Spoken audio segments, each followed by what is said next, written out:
Hey there, art nerds. We're taking a break from our regularly scheduled, not so regularly scheduled, student grade showdown for something a little bit different, but still within the student grade showdown. Today, we are taking a look at the watercolor supplies I picked up at 5Below.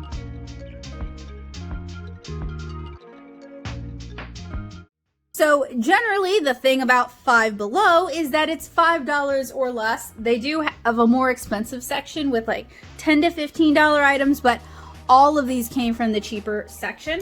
And I do happen to have my recipe right here, but I'll go ahead and read them out to you. So this is the 14-piece Watercolor Cake Kit, and this, I gotta find it on the receipt, was $3.25. Oh, duh, Becca, it's right there on the sticker. Sometimes they got stickers, sometimes they don't. 5Below can be a trap for people like me. But yeah, definitely bodes well for quality. I have reviewed some very cheap watercolor sets over the years. This is definitely in that category. We also have the 24 paints for $5. They also have a 5-day drawing prompt challenge here. We have a mixed media sketchbook, which was $5 and is really more like cardstock, kinda. It's more like heavyweight drawing paper than mixed media paper. We will probably test swatch on this, but we are definitely test swatching on the HQ Fine Stroke Series watercolor pad. And this was also $5. So for today's unbox and swatch, I am not going to be pulling out the more expensive Blick Studio paper because I want to kind of explore what 5Below has. And a few years ago, I did a Dollar Tree challenge where I reviewed a bunch of Dollar Tree stuff. And then my challenge was to make a piece of art using only those materials. I am strongly considering doing that with 5Below. So I want to make sure that's feasible. I'm not going to pull all my hair out. I can make something I actually like. So that's why I'm going to be swatching these watercolors on these papers today. Well, this did come with a water brush. I don't really like watercolor brushes or water brushes all that much, and I did not pick up any of their brushes. So if I were to do such a challenge, I would need to go and get some of their brushes, and 5Below has the really stiff synthetic brushes that I typically don't like. So not super looking forward to that. But what I am going to do is I am going to grab my own brushes and my own cup of clean water for today's unbox and swatch. So I wanted to start by doing kind of an overview of the products. So first we have the 14-piece Watercolor Cake Kit, 12 colors, 1 brush, and 1 sponge. I know why they include the sponge. The sponge is meant to scrub the water brush off with, but I just generally will just use a piece of paper towel or even a piece of terry cloth towel for that. I find it works better than the sponges. So to me, the sponges are always just wasted space. This one also has 5-day drawing prompts, and they are the same as the 24-piece set. So I'm just going to go ahead and read them for you guys. So for day 1, recreate a memory that brings you joy. 2, create a piece as you play your favorite songs. 3, I like how optimistic this could be taken one of two ways. 1, the piece you make is so short you can finish it in 1 song. Or 2, you're neurodivergent like me and you'll listen to the same song on repeat until you finish the piece. You know what? I'm going to take the ADHD approach. I'm going to assume they mean you're ADHD and you're going to listen to the same song on repeat. Day 3, create an image of yourself as your spirit animal. Day 4, hey, we could get rid of the spirit animal part and just say your fursona. Everyone knows what that means, your fursona, and that way we're not appropriating anything. Show the different sides of you in one image. And day 5, create a bouquet of flowers with each flower representing your friends or family. And these are the same challenges between both sets. I do like the packaging on this set a little bit better than the packaging on this, but both of them are fairly appealing and bright and rainbow colored, so it's hard to resist. And this is distributed by 1616 Holdings Inc. Market Street, Suite 200. Boy, oh, that's a Market Street in Philadelphia, not in San Francisco. I was thinking it was the San Francisco Market Street. So we have 14 colors here. We have 24 colors here, and we paid $5 for it. And these are in little ointment tubes. You can tell because they have the piercer at the top. Those are just some of my favorite watercolors. And if these don't stink to high heaven, I would be very surprised. Then we have the Mixed Media Sketchbook, also by 1616 Holdings. It's probably a lot like Dollar Tree, while there are some brand name items in sample sizes or overstock that they're looking to liquidate. For the most part, Dollar Tree stuff is made by Greenbrier, and I have a feeling 5Below stuff in general, like not the candy and not the licensed stuff, but like these kind of filler things are probably made by 1616 Holdings. And I guess I could, ooh, that is some gross chipboard, like not the color, but like it's very soft and flexible and pulpy. Not great, because you wanted to give it some structural support when you're using this. And we have 60 sheets. As I said earlier, this is really more like a drawing paper in terms of weight and texture than it really is in like a mixed media paper. A mixed media paper would usually be thicker, around the same thickness as cardstock. And if you're looking for like a slightly better version of this, Strathmore's 300 series mixed media paper is fine. They're Bristol, same series, fine. You can get that almost anywhere. I have seen them at Walmart's, but not every Walmart has them. I've definitely seen them at Michael's. I've seen them at some of the other big name craft and hobby stores across the US.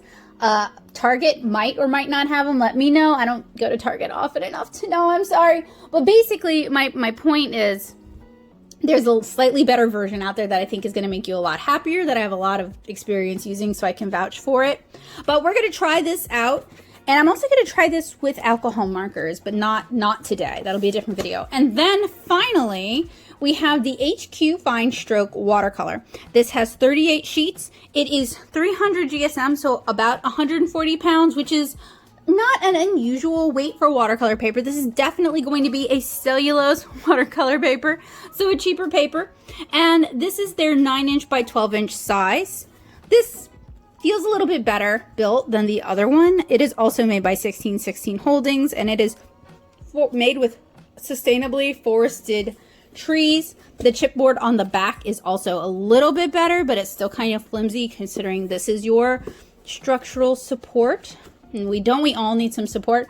It is perforated at the top, so if you like it and you are very careful, you can remove it. For today's unbox and swatch, I'm going to do them both in the pads and then remove them, and we can talk about that. So I think that is just about everything. So let's get to the unboxing part of our unbox and swatch. If you're new here and you're not familiar with what I do, hi, I'm Becca. I am a watercolor comic artist, and I'm also an art educator. And it is Becca as an art educator that is here with you guys today, because I often teach kids, young teens, and adults different art techniques. And one of the areas I notice a lot of them really struggle with is using cheap materials because they don't know better, or it's what they have access to, or it's what they can afford. And they're trying to recreate common watercolor techniques that these supplies are just not designed to handle. So that is why I am doing the Student Grade Showdown. I'm on a mission to help you guys find the best affordable watercolor supplies that will actually perform like watercolor supplies are supposed to, because I understand that art can be very expensive, and I want to help you guys make art a habit. And once a year, I try to do a big Dollar Tree and a big 5Below review and haul, just to kind of stay on top of what's available, because I know this is what a lot of people are probably going to start with. I also will do gift guides and talk about stuff that's available at other big box stores like Walmart and Michael's and Target from time to time. But I actually buy this stuff from Dollar Tree and 5Below because it is so ubiquitous, and I want to be able to talk to people about these supplies, tell them what I like about them, tell them what I don't like about them, tell them what supplies they should get and which ones they should skip. So hopefully I will be able to help you guys out with that today. I've talked about 5Below a lot here on the channel. So if you're looking for more like how-to and gift guides and more reviews, make sure you check the description down below. I will also have show notes in the description down below to help you guys out. So here's our $3.25 14-piece watercolor cake kit.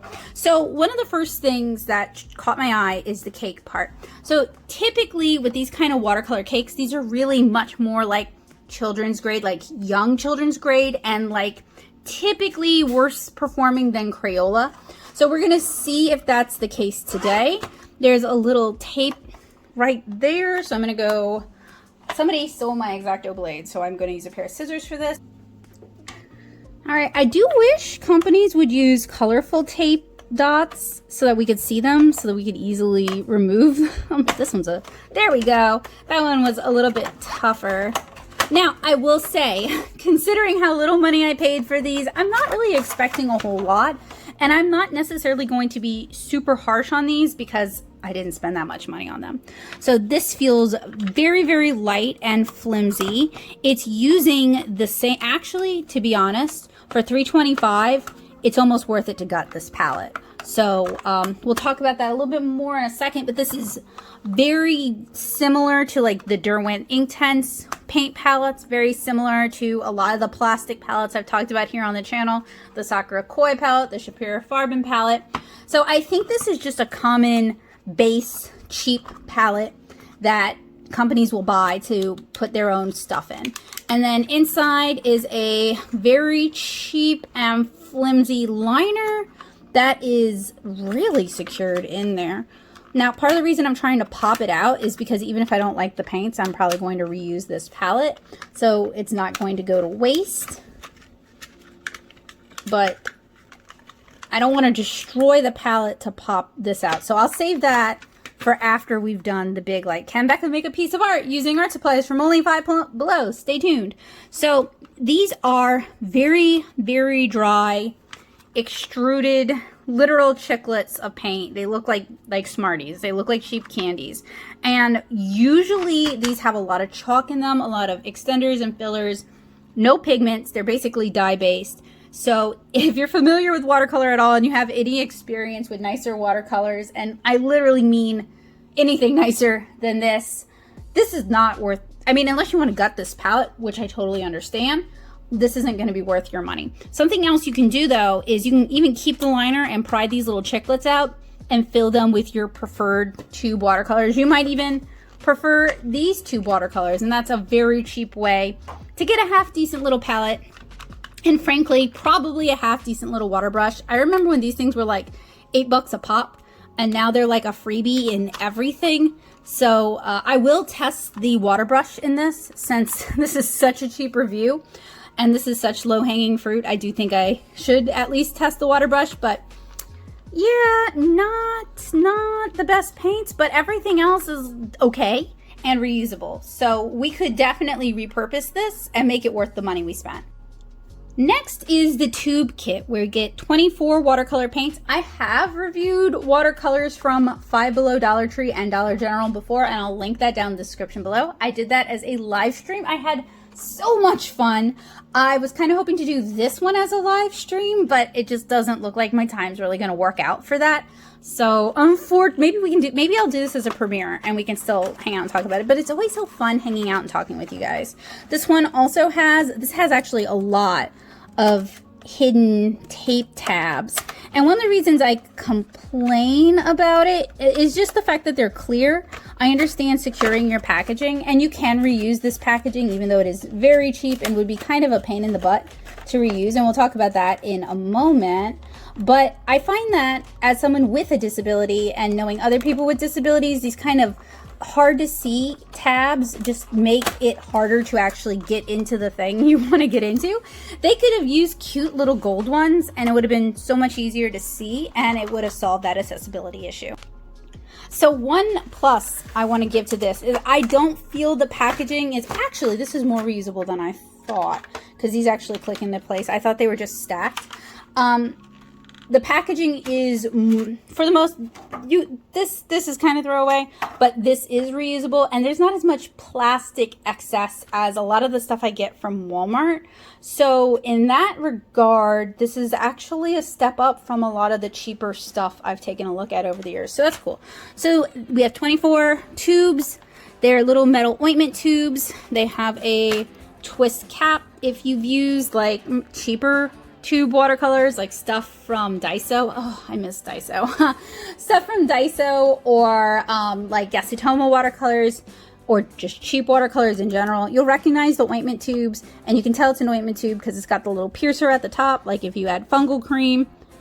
So you would use this to pierce that. We will talk about that in a moment, but there's nothing else, and it's just the watercolor tubes, which is fine actually, because you're getting 24 tubes for $5. And to be honest, with these kind of cheaper art supplies, you got to cut costs somewhere.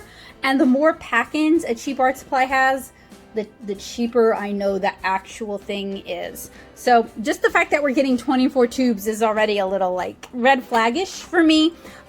It's probably not, like, I'm not expecting gold here, guys. I just want to see if they're usable. My standard is going to be Reeves, and I'm going to link, I did a big Reeves versus Cotman versus Winsor Newton, because they're all made by the same parent company review, like a few years ago, and I'm still really proud of that review because it took a lot of work. So I will link some of the relevance for you guys, but Reeves is basically like my standard of comparison for these today.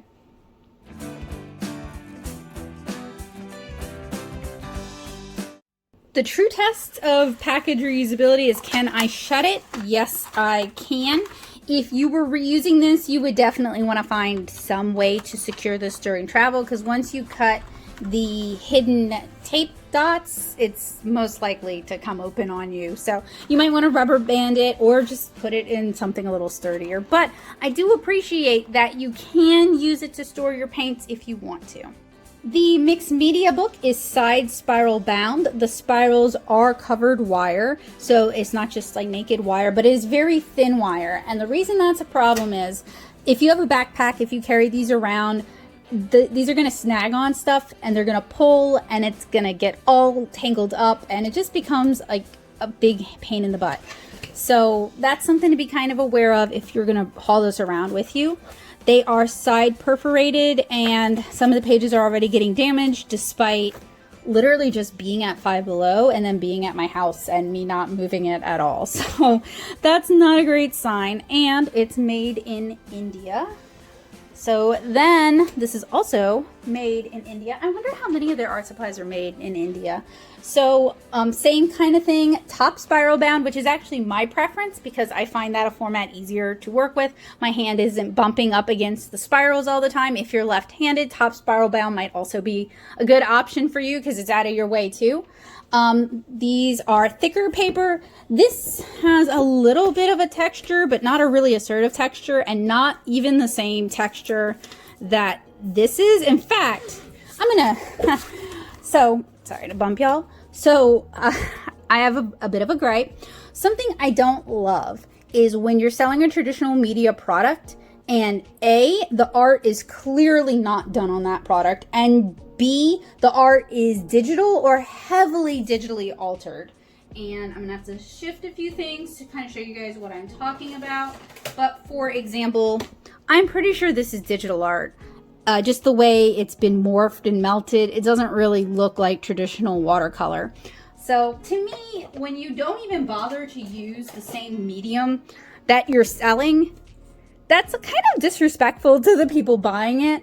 But this is obviously edited because you've got multiple different paper textures. Now, it could have been a cut paper collage, but you have this really large grain texture here, which is larger than the texture on the paper, and it's different from the texture on the paper. Like someone just bought a digital asset, like the kind I sell, and they just made it big. And because if you're selling digital assets like this, you scan them at 600 DPI or larger for that purpose so that people can use them.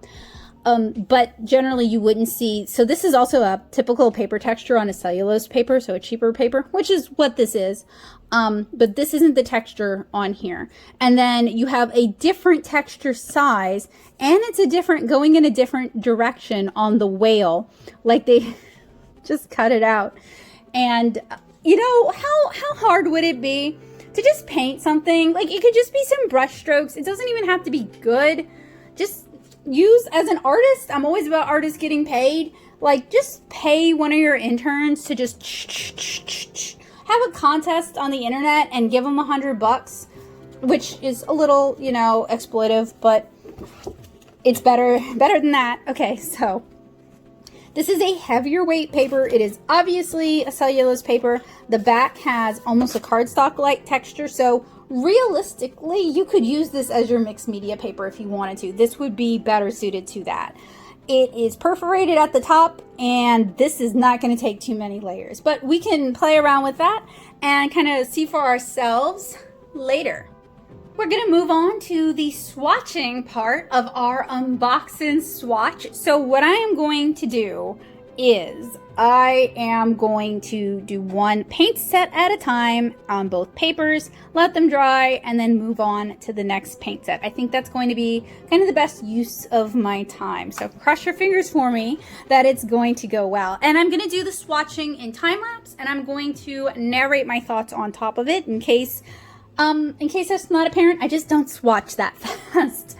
And I also want to thank my amazing patrons on Patreon, patreon.com/nattosoup, because their financial support makes reviews like this possible. Sure, this came from 5Below. Sure, it wasn't super duper expensive, but they helped me fund much more expensive reviews, including professional grade watercolors.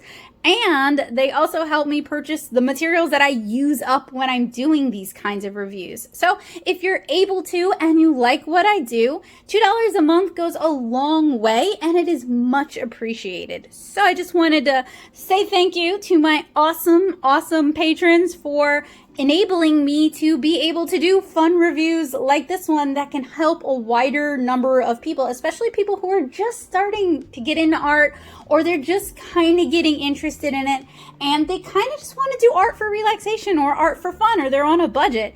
These kind of reviews can be really helpful for enabling people to know what's going to actually be fun to use and what's going to be a fight to use. So I think I'm going to start with our little cake set. That'll kind of allow me to talk about I keep bumping you guys. I'm so sorry. That'll kind of allow me to talk about some of the pros and cons of these kind of cake style watercolors. I am going to start, I think, with the HQ Fine Stroke series. And one thing I always do with these unboxing swatches, even with very cheap, very budget art supplies, is I do an opacity test. So what I'm going to do is I'm going to use something that isn't water soluble. So in this instance, a Copic marker, and I'm just going to draw a line and I'm going to let it dry. And then we're going to put our paint on top of it, and that will tell us whether or not the paint is transparent or opaque. Now, the thing with watercolor is neither transparency nor opacity are inherently bad things. With a nice set of watercolors, some colors are going to be more transparent and some are going to be more opaque just based on the nature of the pigments used. I think these, because I think these are chalk based, are going to be pretty opaque and very cakey and possibly frustrating to use, but that's okay. We're here to find that out, and we're here to see if maybe there could be a way to use this. So I am not doing a field test in this video. I don't intend to paint a finished piece of art for you guys, but I am using this to help me prep for a 5Below challenge like we talked about earlier. So if you want to see that, let me know down in the comments. Tell me, yeah, I want to see that 5Below challenge. I'm excited about that. And that'll help me get all fired up and ready to do battle with some bad art supplies. Not everything from 5Below is bad, but I've reviewed enough 5Below stuff to know it can be kind of hit or miss. So I'm gonna go grab my watercolor brush. I do also have the water brush. You know what, while I'm here, while I'm talking to you guys, while we're doing this, why don't I throw down another line and we can use the water brush and I can talk to you guys. So my dislike of water brushes is entirely personal. They just tend to leak in my hands. I find water control to be a challenge with them. I also find the bristles to be a little bit stiff and they tend to pick up past layers. That's a me problem. Not everybody dislikes water brushes. Some people make beautiful art with water brushes. So this is just personal opinion. It's not an actual condemnation of the product. I just don't like them. These are very, very dry and have very weak saturation despite me spritzing them with water. A stiffer synthetic brush might do a better job with these. And these are laughably weak. They are so bad. There's no color payoff. They probably look appealing in the half pans, but you would get more color trying to paint with Smarties. I'm definitely going to gut this set one way or another because the paints themselves are just not usable.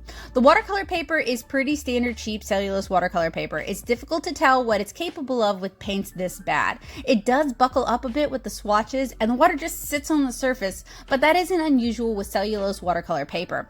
These dry very desaturated and chalky. I legit feel bad for anyone who purchases these with the hopes of them being as bright and vibrant as the colors on the package.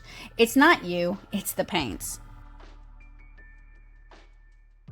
These are bad, y'all. They're just bad. I legit feel bad for anybody who spent good money, $3.25, good money, on these, expecting them to be as bright as the obviously digital art, well, obvious to a watercolor artist, obviously digital art on the package, because this promises really bright colors. Look at what we get. That's embarrassing.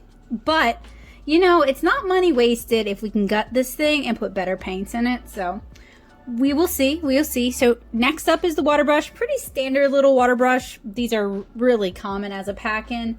I cleaned out the sizing from the bristles. So usually companies will put a little bit of glue just so that they hold their shape. That's totally normal. And I just filled it with regular water. And I just want you guys to keep in mind that these have had a chance. Actually, they look pretty dry.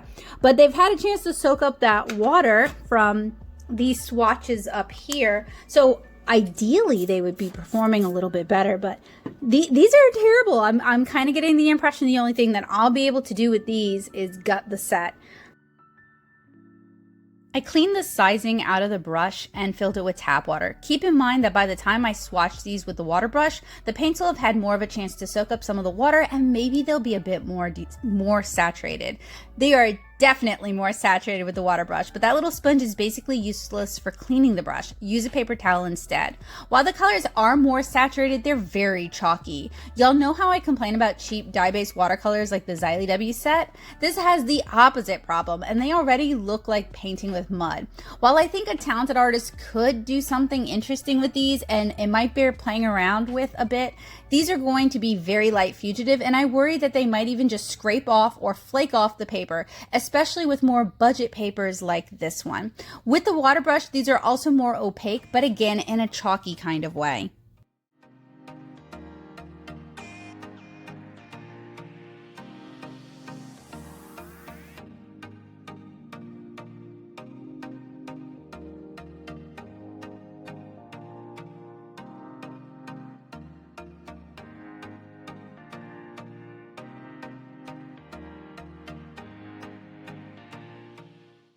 I'm going to set this aside to dry and then we can move on to the mixed media paper, but I have to say these are definitely more saturated with the water brush, but I can't say they're much better with the water brush. These are really pretty terrible.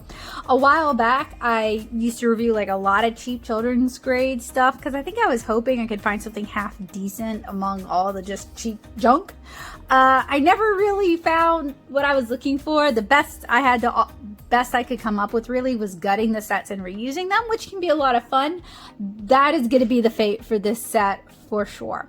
So for those of you who've watched some of my other student grade showdown reviews, you've heard me talk about the Xylee W and other dye-based watercolors a lot in a very disparaging way. These have the opposite problem. I think they're still dye-based, but they're very chalky. They do have some granulation, but it's to the point of being kind of muddy. They're just bad. At least they're interesting though, because they're something different than what I've been kind of getting a lot of with the dye-based watercolors. So at least there's that. But I can't recommend them unless you want to gut the set. In which case, $3.25 for a water brush and a palette. Not bad. Not bad at all. So it might be worth picking up just to gut it, But if you're buying it because you want to paint something good with it, and you're not just challenging yourself to use difficult to use materials, I have a feeling you're going to be kind of disappointed, and I would recommend just saving that $3.25. Now we're going to try it on the mixed media paper, not because I think it's going to be great, but because I kind of want to demonstrate why this mixed media paper is not really a good choice for mixed media paper, and is probably not a good choice for what you might want to do with this. Again, if you're going to buy this, use this as a heavier drawing paper, right? For like dry media techniques, not even charcoal. There's no texture to this paper, but possibly color pencil, maybe graphite pencils. Just kind of keep it simple. It might take alcohol marker decently well. Let's see. You know what? Yeah, it does actually seem like it might take alcohol marker decently well. And I may use this paper when I do, I have a tutorial planned for you guys where I'm going to show you guys how to use limited number of colors. So I picked up a monochromatic set of 12 and a very colorful set of 12 alcohol markers from 5Below, and I want to use that to kind of demonstrate how you can use monochromatic markers to make your limited color selection seem a lot bigger than it actually is. I may do that on this paper. I was going to do it on the Strathmore 300 series, but maybe this paper will be a good fit. For this round, I'm just going to use the water brush because the nicer brush that I usually use for my watercolor illustrations was just not making any progress with these paints whatsoever. So I'm just going to use the included water brush. We'll go with that. This paper does not get along well with water. There's not enough weight or texture to really stand up to watercolor, and it starts to buckle. Other than little kids, I can't really see who this watercolor set would work for. It's too chalky to be really good for brush lettering, maybe for practice.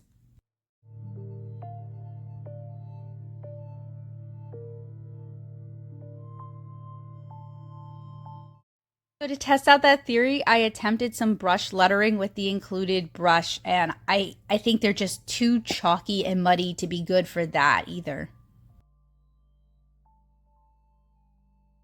Man, this $3.25 set really delivers like $3.25 worth of quality. All the quality went into the palette itself, which honestly does feel kind of cheap, but it's definitely reusable.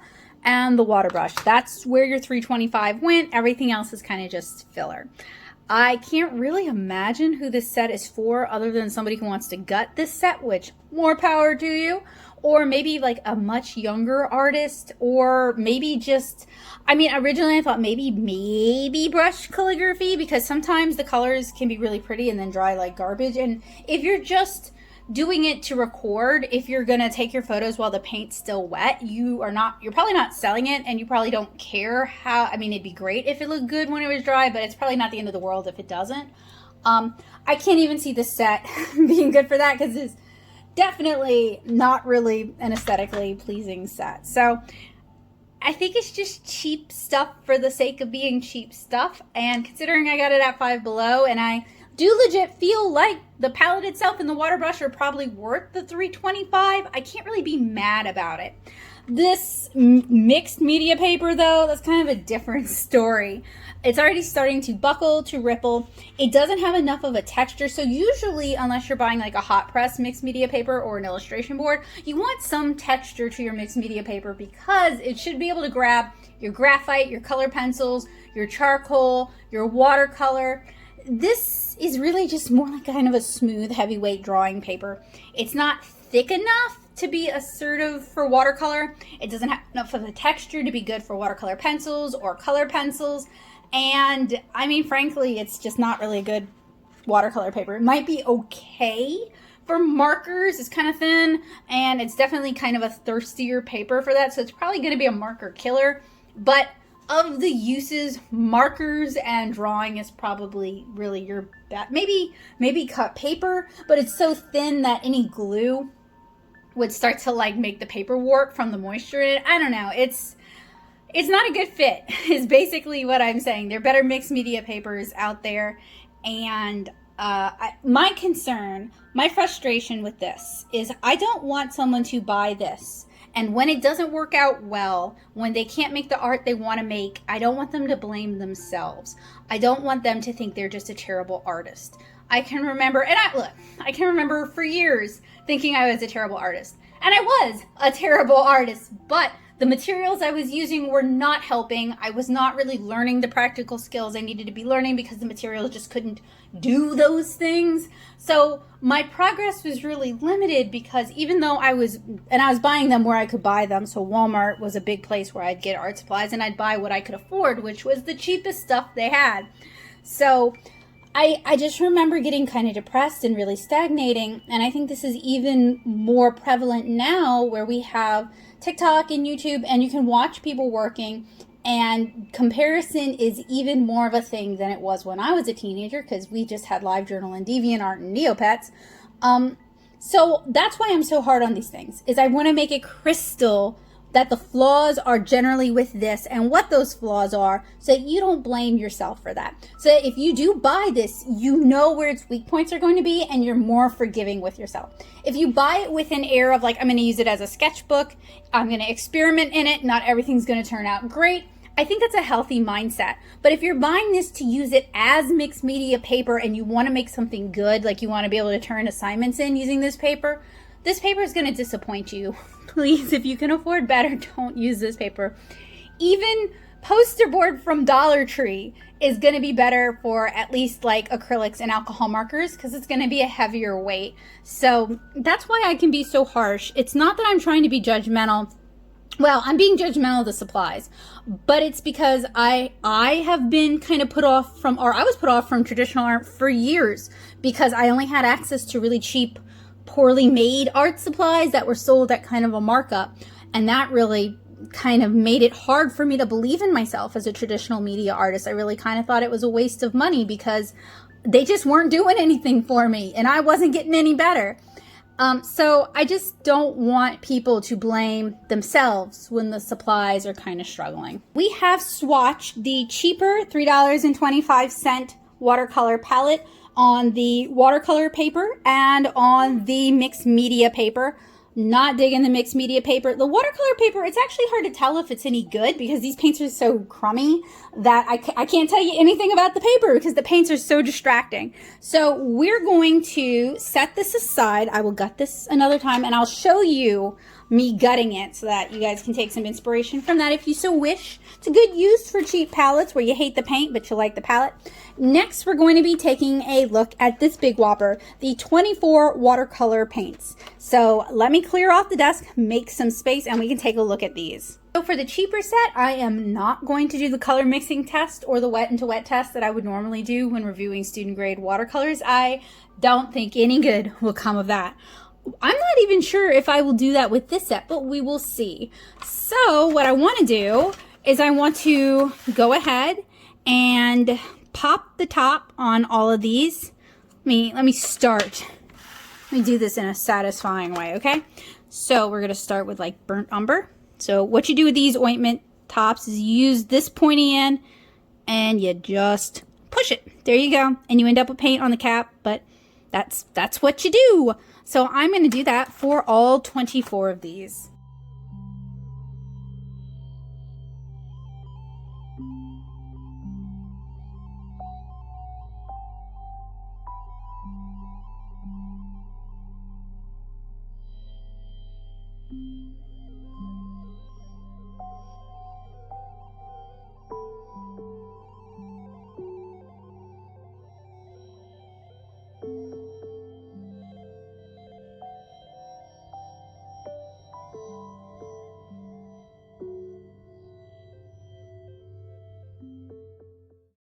Getting these started can be a little bit messy. As you guys saw, there are a few explosions. While I would typically not recommend buying most kinds of watercolors for super little children, minus like Crayola or stuff that's safe to eat and safe to get all over the place, I will say if you are buying this for someone under the age of 10, you may want to go ahead and get these tubes started for them, because they're messy for me as an adult. I can only imagine how messy they would be for, okay, another thing is these tubes are like really thin. The metal's really thin, so it's just really easy to like cause an explosion by squeezing them too hard while you're puncturing them.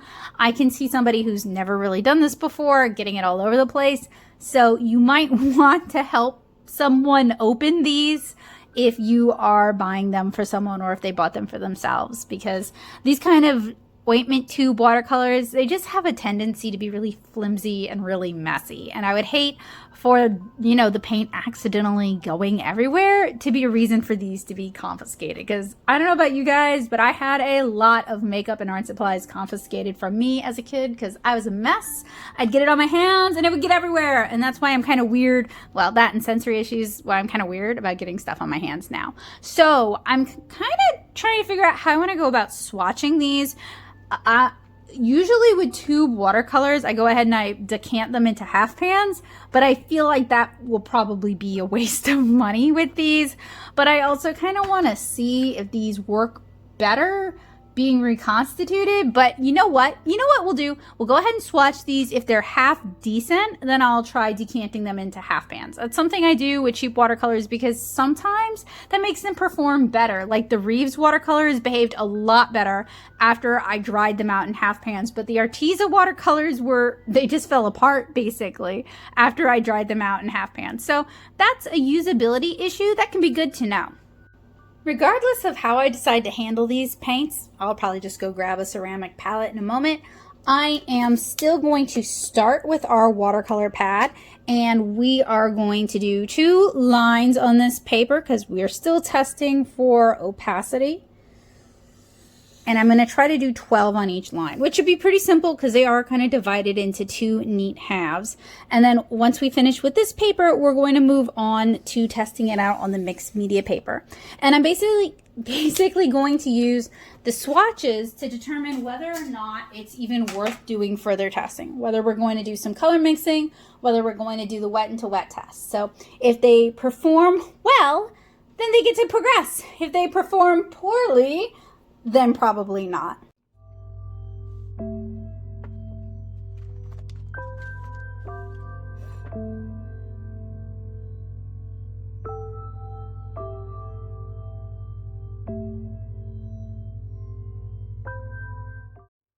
I can't even get through the full row of dots without saying this, but I've got 2 concerning comments. One, these are very loose, very liquidy for tube watercolors. So I do not know what their makeup is, but this is way runnier than gum arabic or honey. I mean, I'm not surprised. Usually cheaper watercolors like this are made with dextrin or glycerin because they're just a little bit cheaper. Another concern, well, some of the colors aren't anywhere close to what's on the swatch on the tube, but we're not really surprised by that. My other concern is how bright these colors are. So usually with tube paints, because you can't actually see the actual colors, it's not like with like half pans where you can see the colors before you buy the set. There isn't really a need to add additives that will make them look brighter in the tube. So the fact that these are so bright for what they are is concerning, because that tells me there's probably a lot of additives in them, and so they are probably very cheap. I also decided to apply them. I was thinking they'd have more of a pile to them and not be so liquidy, but I also decided to apply them to a cheap ceramic plate from Dollar Tree. I use these for watercolor all the time. I know 5Below does have some ceramic stuff, so if you can find like a ceramic dish, that might work well as an inexpensive palette. Y'all know how the 12 set was bad? These are worse. These are so bad. They're so cheap. There's no color payoff. They're so liquidy. It's hard to pick up any color saturation with my brush. Some of the colors are just like already muddy. These are bad.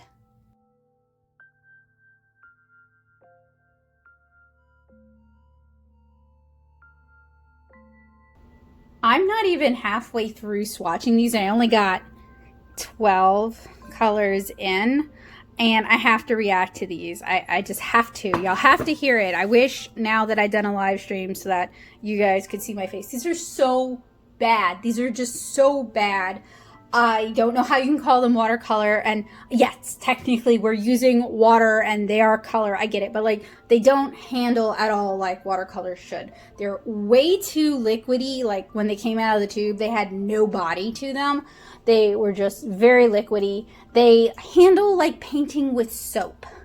They like resist on the paper. These are clearly dye-based something. Dye, probably chalk or maybe talc, and then maybe glycerin. They're just bad. They have no color intensity. They're gonna have no coverage. They are scrubby as all get out. They're bad.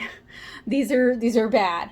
I swear. Okay, so when I get alcohol markers from 5Below, they're fine. When I get watercolors from 5Below, they're garbage. What is this? Louisiana desperately needs a Daiso. Come on. I need my very cheap stationery fix. And y'all know I like 5Below. So like not everything at 5Below is terrible, but these watercolors are terrible. And I'm kind of tempted to go back to 5Below and get like all the watercolor stuff they have, minus the stuff I already have, just to see if there's anything good. So if that's something you guys would be interested in, let me know down in the comments. But these are so bad. How do I keep getting burnt by 5Below? I wasn't expecting good, but these are worse than I expected. So we've still got 12 other colors to do, so let's get cracking.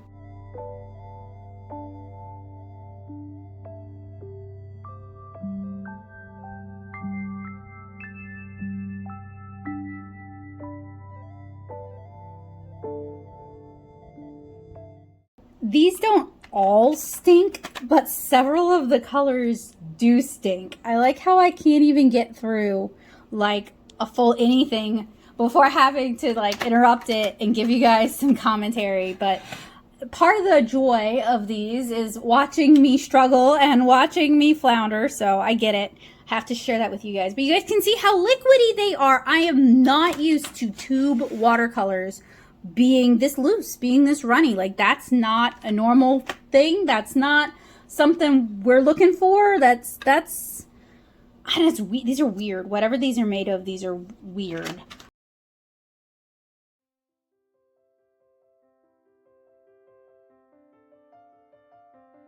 Y'all know how I talk about aspirational art supplies? Those are art supplies that look really good in the package, but they handle like garbage. So they're the kind of thing that if you were to buy it knowing what you were buying, it might be like a prop for a set or like a YouTube set dressing or just something in the background so that other people know you make art. These aren't even that. Like these don't even look that good. They don't even look like they're supposed to. So these don't even function as like aspirational art supplies. They're just bad. Please save your $5. These aren't it. I'm swatching these with my regular silver black velvet brushes, and they are already so scrubby and muddy. Imagine how bad they would be, how bad they would look if you were using the 5Below very stiff synthetic brushes that they sell as mixed media brushes. I'm using nicer brushes to try to get the best out of these paints, and they are still failing.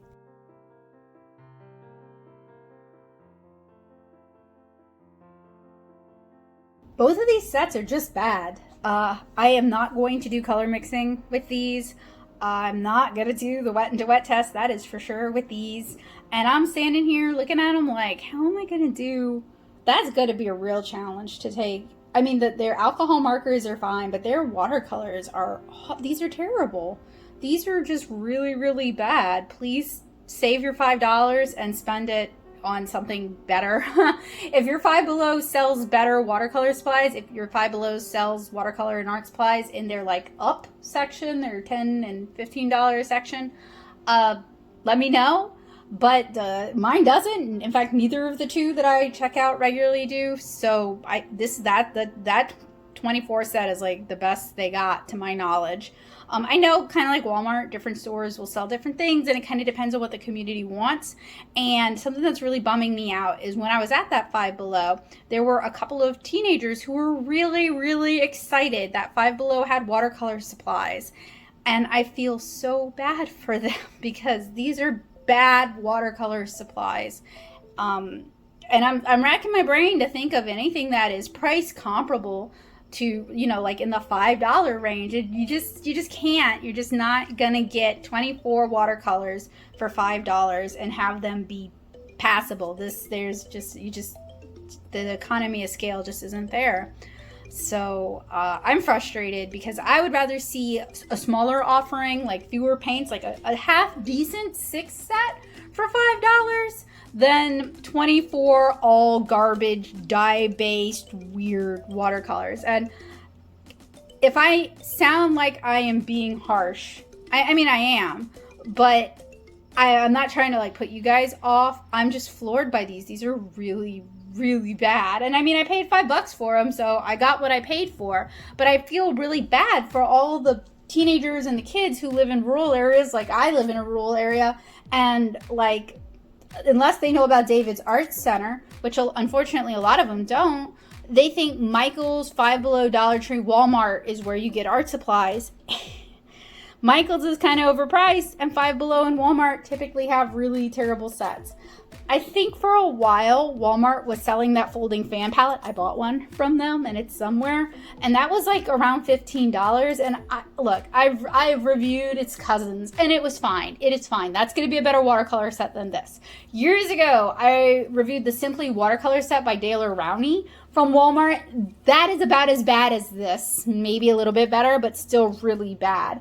And I'm just kind of flummoxed because this is one of the worst tube sets I've reviewed, and I kind of wonder why they wasted the tubes with these paints. Like, you could have filled them with bubble gum, you know what I mean, for the quality we've got here. So I still need to do due diligence and swatch these on the mixed media paper. I still can't tell you much about their watercolor paper because these paints are not good. There's no feedback I can get because the paints are so bad that maybe it's the paper, you know, but I don't think so. I think it's the paints. So this is why typically when I do unbox and swatch reviews, I have a constant. I use a decent quality cotton rag watercolor paper because it at least allows me to eliminate the paper from being the problem. The reason I wanted to do the papers in this was because I have a feeling people are going to just be buying the paper and the watercolors and hoping that they can start painting with that. So I wanted to give kind of a realistic look. I also just didn't want to waste nice watercolor paper on paints that I knew were going to be terrible. So I'm going to switch over now to the mixed media paper. I don't think it's going to do any better, but I do want to just demonstrate the mixed media paper a little bit more fully. And you'll see these papers again when I mess with the alcohol markers and when I do the 5 Below challenge later on.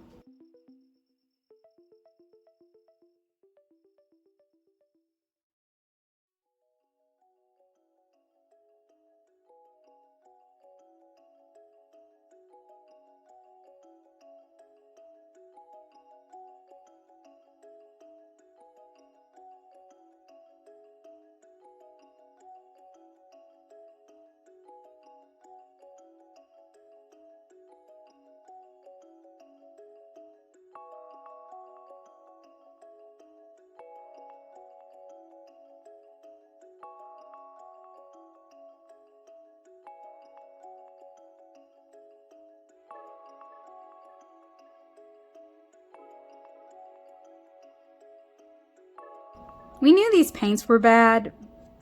Hopefully you guys can see why I wouldn't consider this a mixed media paper. It just doesn't know what to do with wet media. And frankly, to me, if you're going to call something a mixed media paper, it should be able to at least handle some water, whether it's gouache, the water in acrylics, watercolor. It doesn't have to be like great at those things, but you should be able to do those things on that paper. So I definitely would not call this a mixed media paper because it buckles all over the place. I racked my brain trying to come up with a $5 watercolor palette that I could recommend to you guys, and I think I found something. So years ago, and not so long ago actually, but like 5 years ago, I showed you guys how to use Crayola Super Tips, specifically Super Tips. Those are the ones that I've had the best results with. How to use Crayola Super Tips for a faux watercolor marker. And I'm gonna include some segments and kind of walk you guys through the process there. But you can buy a pack of Super Tips for under $5. $5. You can get the really big 100 pack for around $14. So that kind of, but not, that's going to be better than this, but it's still not really watercolor. So let me show you guys what I'm talking about. I have a link to the full video below, but the trick to these is to apply your super tip to a hard non-porous surface. So it could be metal, it could be ceramic, it could be plastic. And then you're going to use a brush, like a water brush, to pick up a little bit of the color. This is going to allow you to have varying saturations in your tones. So I'm just using the lid of a Prismacolor container for this, and I am painting on watercolor paper, but it's fluid watercolor paper, so it's their cellulose watercolor paper. So you see, I just apply the marker and then I pick it up and I add some water to it. And as you want more saturation, you're going to use less water and you're going to blend it out less. You can let it dry fully and really build up layered techniques and kind of build up those colors.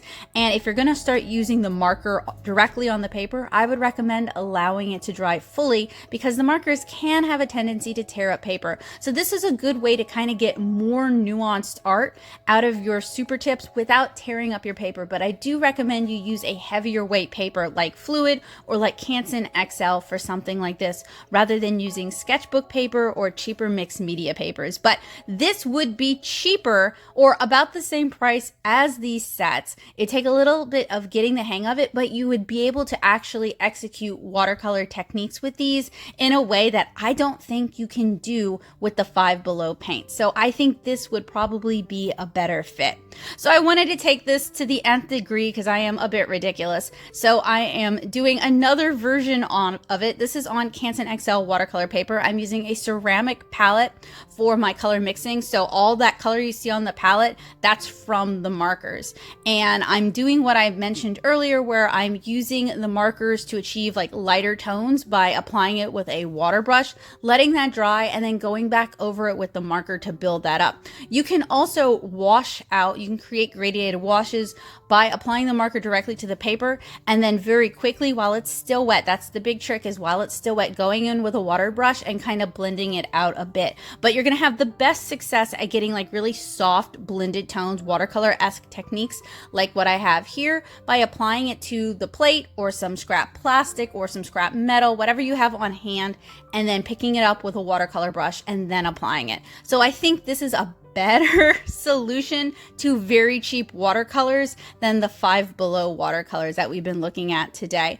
And I have full videos for both of these. I'll link them down in the description for you guys in case you're curious about how to get the most out of your Crayola super tip markers.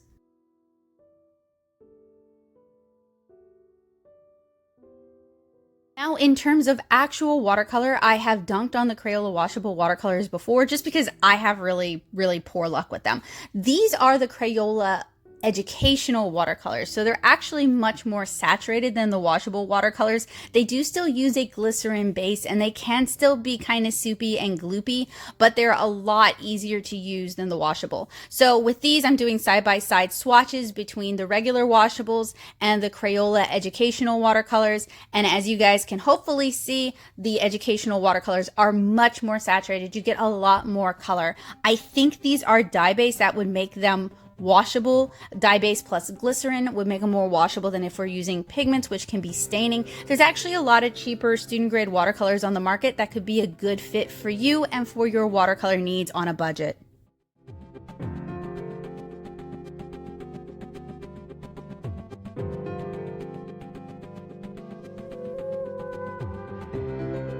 Oh man, that first one is such a blast from the past. I recorded that in 2017 while I was visiting family in Luling and I had to work on the floor. Boy, I can't believe I was able to hunch over for that long to do it, because I don't know that my knees would let me do that anymore.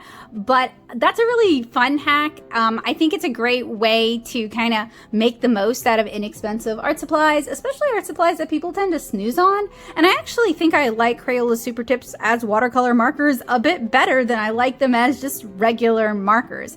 And then the second segment was a follow-up a couple years later where I wanted to actually like make a watercolor/watercolor marker illustration using Crayola Super Tips to demonstrate that. And I also have a third video where I use Ohuhu markers for the base coloring, and then I use Crayola Super Tips as watercolor markers on top of that to add some additional shading. And I'll have links to all 3 videos down in the description below for you guys if you want to check them out. If you do, I'd love to hear what you think of it, because I feel like you're either watching this because you want to see me suffer, or because you are on a budget and you want to know about some good cheap art supplies, and I try to have your back all the time here on the channel. So the other kind of comparable watercolors I thought of were the Crayola educational watercolors.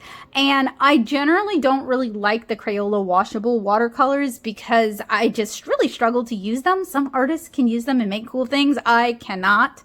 So the Crayola educational ones are a little bit better and a little bit more saturated and a little easier to use than they're just straight up washable watercolors. So I'm going to include some clips here just to kind of give you guys an idea of what I'm talking about. So here's my Crayola educational watercolors field test. I have a little piece of art sketched out on some very thin, like 90-pound cheap Canton student watercolor paper. I also have some fluid watercolor paper that I'm just going to swatch on, so I have a good idea of what my color palette's going to look like and what these colors are capable of. I think that's really important when you're starting a new project. It just allows for the best chance of success. I've secured this down to a piece of like the back of an old frame, and as you guys can see, I'm getting much better color saturation and color layering with these than I was able to achieve with the 5Below watercolors. And these are pretty cheap. They're anywhere from $3 to $6. They can be harder to find. Like, I've never seen these at, say, Walmart. I do think you could find them at like an educational store, like the Educator in New Orleans. I ordered these off of Amazon. I'm gonna have the link to this video down in the description below, as well as links to where you can find the stuff I talked about in this video, just in case you're curious about it and you want to try it out for yourself, or you're on a budget. So hopefully this has been helpful for you guys. Generally with my student grade showdowns, I like to talk about the pros and cons. And I'm kind of stymied here because these paint sets are a humdinger and there's way more cons than pros. I would just flat out say, don't get this set. Don't get the $5 set. It is not worth $5. It is not worth your time. Those other cheap options I mentioned are going to just handle as watercolors so much better than these do. Those are some of the worst tube watercolors I've checked out in a while. They're way worse than Reeves. They're way worse than some of the stinky ones I've reviewed. They're pretty bad. I don't know if they're worse than the stuff I reviewed last year from 5Below and from Dollar General and from Dollar Tree. Those were also really bad, but they're really bad. Okay, so the pros for this set is the palette. The palette is worth $3.25. You can definitely gut this thing. You can either, let's go ahead and actually try to gut it right now. Not actually full gut it, but I want to see if I can get, now that we've swatched the paints, I want to see if I can get the cheap inner lining out. Now, you might want to reuse this inner lining. Oh, they like glued it good. It's not just your typical cheap glue dots. It is something in there, something that would require work and effort and struggling. And can we actually see what it is? Did they melt the plastic to it or something? I don't know. Can you guys see?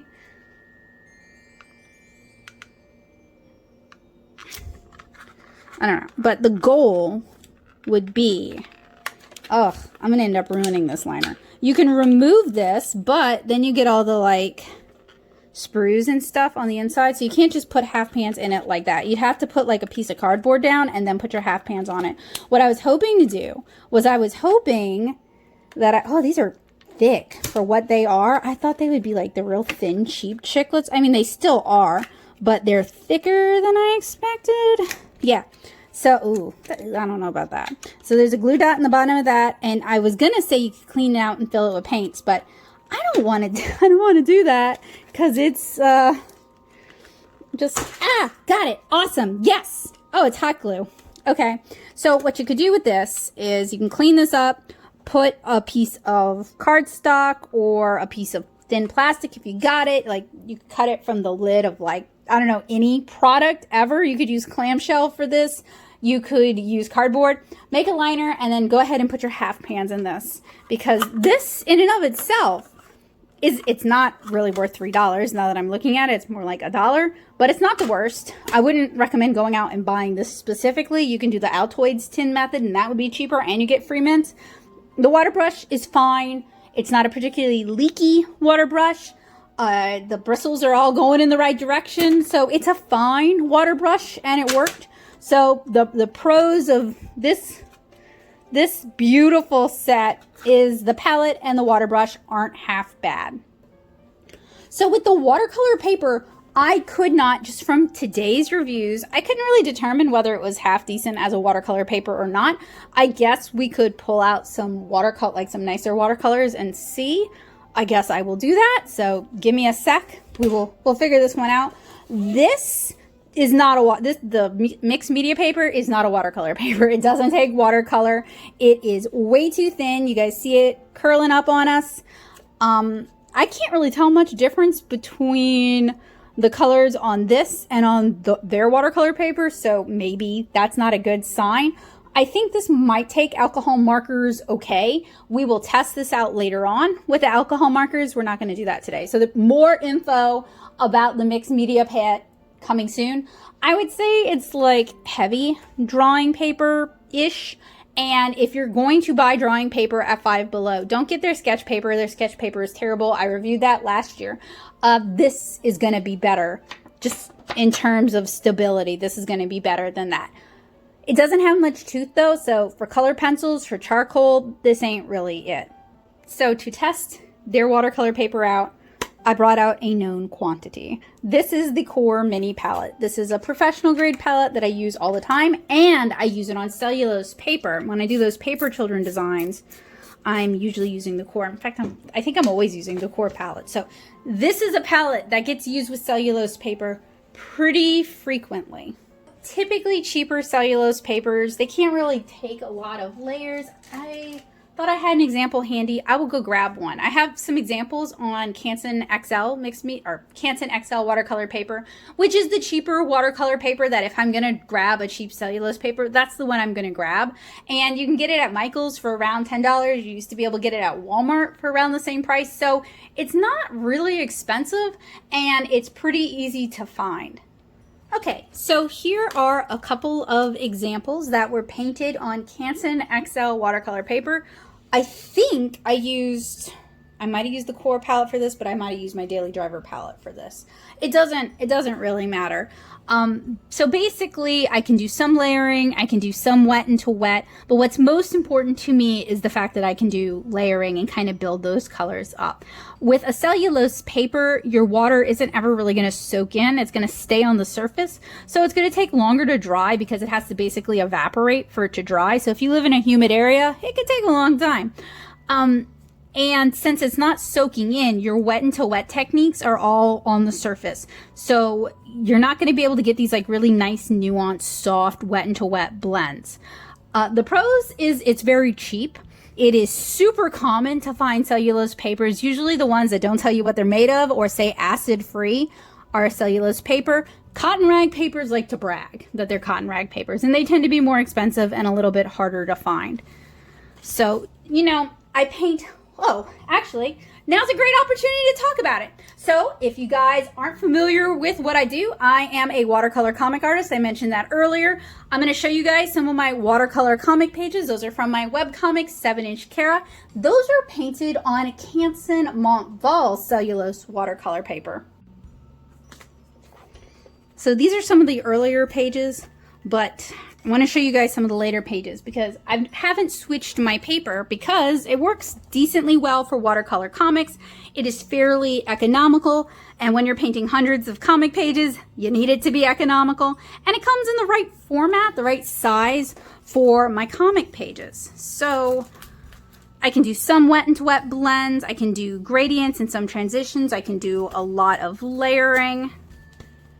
The colors are still bright and vibrant. They don't lift or scrape off the paper surface the way I've noticed some cheaper cellulose papers have a tendency to do. So basically I can use my watercolors the way I would use them on, not necessarily on a cotton rag paper, but almost the way I would use them on a cotton rag paper, and it just allows me to do the kind of techniques and methods that I want to be able to do for my comic pages. So I have a lot of experience with cellulose papers. I tend to be kind of picky, but I do know a good one, or at least one that meets your needs, should be able to do some watercolor techniques. A bad one makes you wonder why you ever picked up a brush at all. So that's one of the reasons I can be so critical and so picky, is because I want you guys to have good experiences with watercolor. So is this paper gonna live up to Canson Montval? Yeah, probably not. Is it gonna live up to Excel? That would be great, because that would be a cheap source of paper for like paper children and other kind of projects. So basically, I'm just gonna kind of doodle around on the paper. The best way for me to find out really if a paper is any good for watercolor illustration is to try to paint something on it. And I have my doubts about this paper. So I don't necessarily want to like go to that effort right now. Currently, we're able to do a little bit of wet into wet. So something you don't want to see is you don't want to see your watercolor drying too quickly, but you don't want it to just sit on the paper surface for like 30 minutes either. So you need kind of like a good in between where it's still wet enough that you can blend your colors, but it's not so wet that your paint never dries and it's taking forever. Another thing is if it doesn't dry and you try to paint on top of it, it's very likely to lift up those prior layers. So when your watercolor illustrations start to get kind of muddy, or you're really having trouble doing anything with it, or you just can't get like the skin tone down, it might be your paper. It might not necessarily be you. Another thing I've noticed is I'm using a mixed fiber brush. It is squirrel and synthetic, so it's very soft. But if you're using those cheaper synthetic brushes, those tend to be really stiff. If it advertises that it's good for acrylic and for watercolor, it's probably not going to be very good for watercolor, especially if you're painting with cheaper paints on cheaper papers. Sometimes you do have to scrub your paints to get them to activate, especially with cheaper paints, but they will scrape off the paper surface and you don't really want to see that. So far I am getting some decent blending, like not the best, but the colors are moving to a degree. Something else we're going to have to wait and see is how it dries, because if they dry way more desaturated than this, these are really saturated watercolors, as you guys can see from the swatch card. So we should be seeing a lot of color intensity. We should see some granulation. So I'm adding in ultramarine blue. That's a color known to be a granulating color. We should see some granulation on this paper since it does have some texture, but not really a whole lot. And we should be able to layer our colors somewhat without them turning to just total mud. They shouldn't just fall apart. Now, one downside, and this is just typical of most watercolor papers that aren't supported. And what I mean by that is we haven't taped this down, we haven't clipped it down, is as the paper absorbs the water, it's going to stretch and it's going to kind of start to buckle and get wavy. So you could clip it on the side if you have a big enough clip. You could tape it, you could use a rubber band after it's dried, but you are going to want to find a way to support it, because it can get really hard to continue painting if the paper dries warped, because if you added a lot of water, for example, it's going to kind of watershed to the two sides. So water control can be more challenging on unsupported papers like this one. So I'm going to let this dry. We'll see what we can see. I am starting to see some scaling though with the alizarin crimson. Typically, if I see scaling, that's a problem with the paints, but I'm very familiar with the paint, so I think it might be maybe an optical brightener added to the paper surface to make it seem whiter, or perhaps the sizing they use to give it some support, or it could just be some dust, frankly, on the paper surface. There's a lot of factors that can kind of go into why your watercolors might be acting kind of funky. So here's a tip. If the paper is still cool to the touch, to the back of your hand, it is still wet. With a cotton rag paper, if it was this level of wet, where it feels pretty dry, I'd go ahead and do another layer on it, because I know since it's soaked into the fibers, I'm not going to necessarily have a lot of trouble.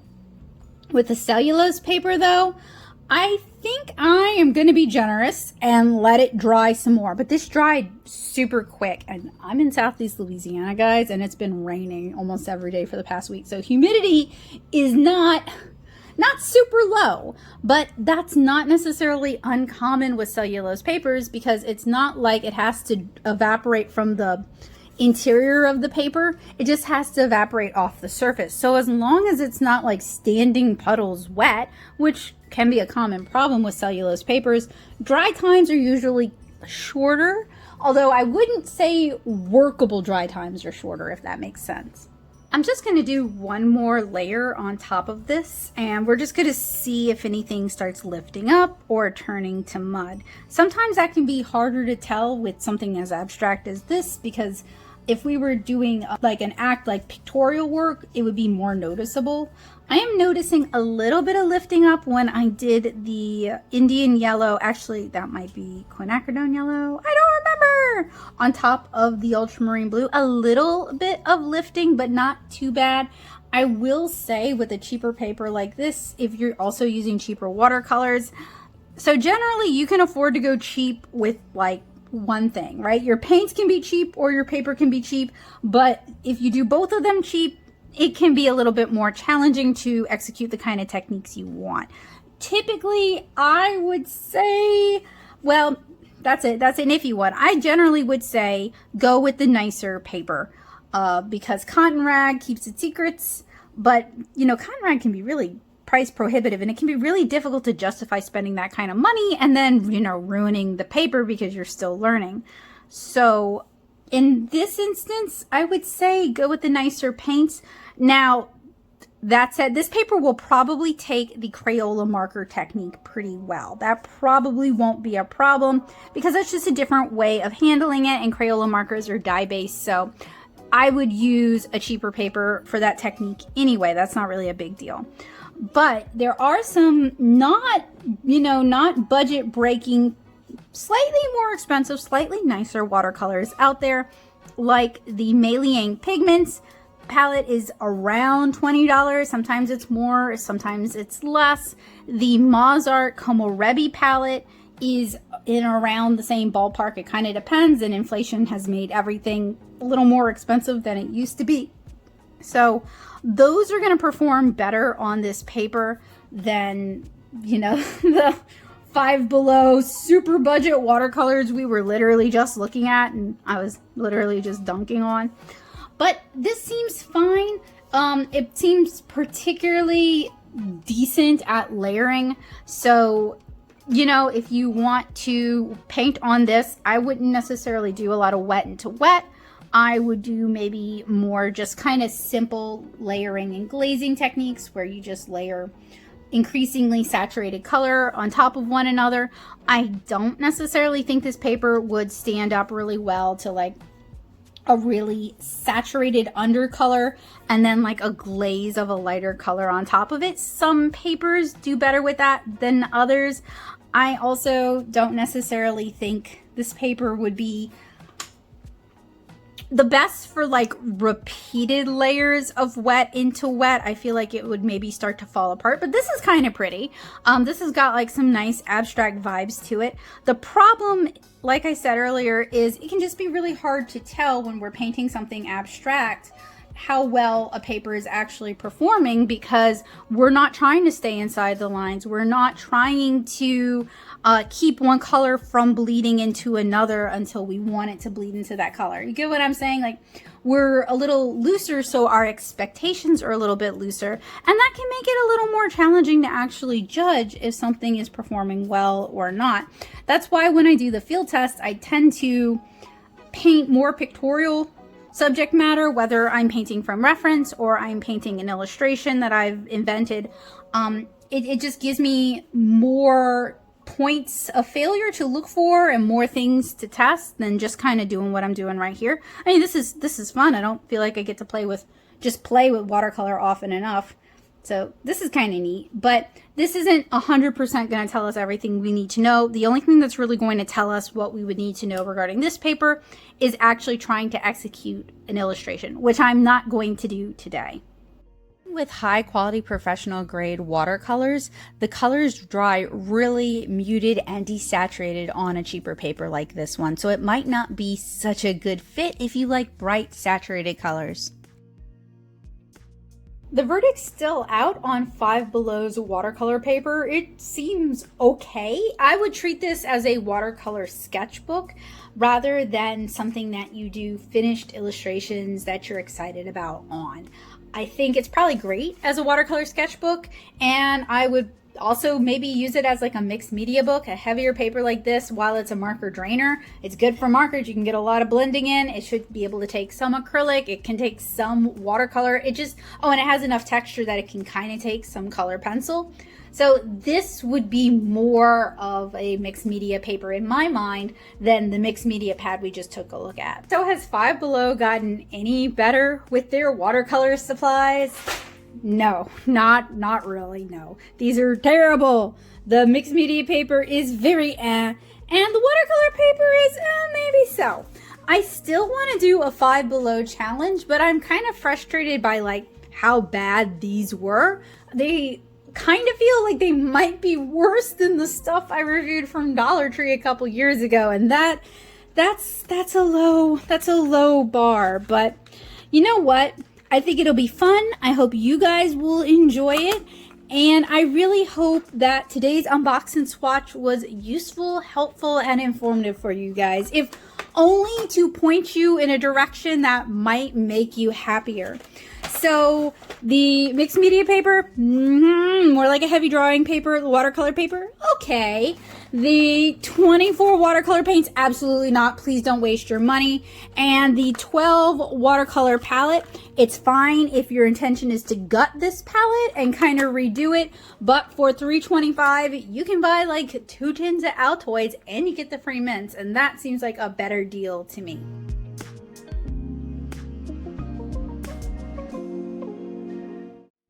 So what do you guys think of the 5Below? I've got a big container of 5Below stuff for the 5Below challenge, but what do you guys think of the watercolor supplies that we checked out today from 5Below?